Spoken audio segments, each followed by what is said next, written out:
लोकसभा चुनाव की तारीखों के ऐलान के बाद से ही देश में चुनावी माहौल बना हुआ है और इस चुनावी माहौल में ईवीएम पर उठ रहे विपक्ष के सवालों के बीच सुप्रीम कोर्ट ने एक अहम मामले की सुनवाई की है। कोर्ट ने बीते दिन सोमवार को आम चुनावों में सभी voter verified paper audit trail यानी वीवीपैट पर्चियों की पूरी गिनती की मांग वाली याचिका पर सुनवाई की है। इस दौरान कोर्ट ने चुनाव आयोग और बीजेपी की अगुवाई वाली केंद्र सरकार को नोटिस जारी किया है। वहीं अब इस मामले को लेकर अगली सुनवाई 17 मई को हो सकती है। दरअसल वकील और सामाजिक कार्यकर्ता अरुण कुमार अग्रवाल ने सुप्रीम कोर्ट में एक याचिका दायर की है, जिसमें वीवीपैट पेपर पर्चियों के माध्यम से केवल 5 रैंडम रूप से चयनित ईवीएम के सत्यापन के मौजूदा चलन के विपरीत चुनावों में वीवीपैट पर्चियों की पूरी गिनती की मांग की गई है। लाइव लो की एक रिपोर्ट के मुताबिक याचिका में कहा गया है कि चुनाव न सिर्फ निष्पक्ष होना चाहिए बल्कि इसके साथ निष्पक्ष दिखना भी चाहिए।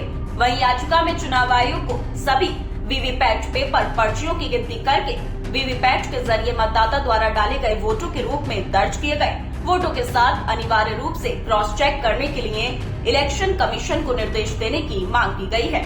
चुनाव आयोग को याचिका में यह निर्देश देने की भी मांग की गई है कि मतदाता को वीवीपैट से निकाली गई वीवीपैट पर्ची को मतपेटी में डालने की इजाजत दी जाए, जिससे यह सुनिश्चित किया जा सके कि मतदाता का वोट रिकॉर्ड के रूप में गिना गया है।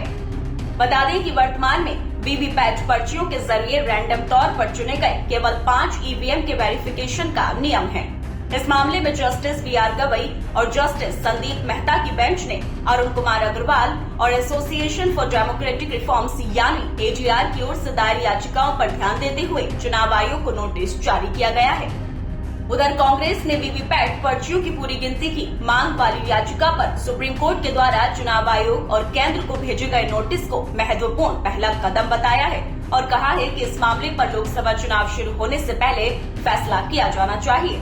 सोशल मीडिया प्लेटफॉर्म एक्स पर पोस्ट में कांग्रेस महासचिव जयराम रमेश ने सोमवार को कहा है कि सुप्रीम कोर्ट ने आज वीवीपैट के मुद्दे पर चुनाव आयोग को नोटिस जारी किया है। यह लगातार दोहराया जा रहा है कि चुनाव आयोग ने ईवीएम में जनता का विश्वास बढ़ाने और चुनावी प्रक्रिया की अखंडता सुनिश्चित करने के लिए 100% वीवीपैट की मांग कर रहे इंडिया गठबंधन के नेताओं के प्रतिनिधि मंडल से मिलने से इनकार कर दिया है।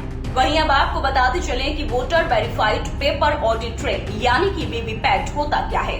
तो बता दें कि यह एक स्वतंत्र वोट सत्यापन प्रणाली है जो मतदाता को ये देखने की इजाजत देती है कि उसका वोट सही तरीके से डाला गया है या नहीं। फिलहाल इस खबर में इतना ही। बाकी अपडेट्स के लिए बने रहिए न्यूज टाइम के साथ।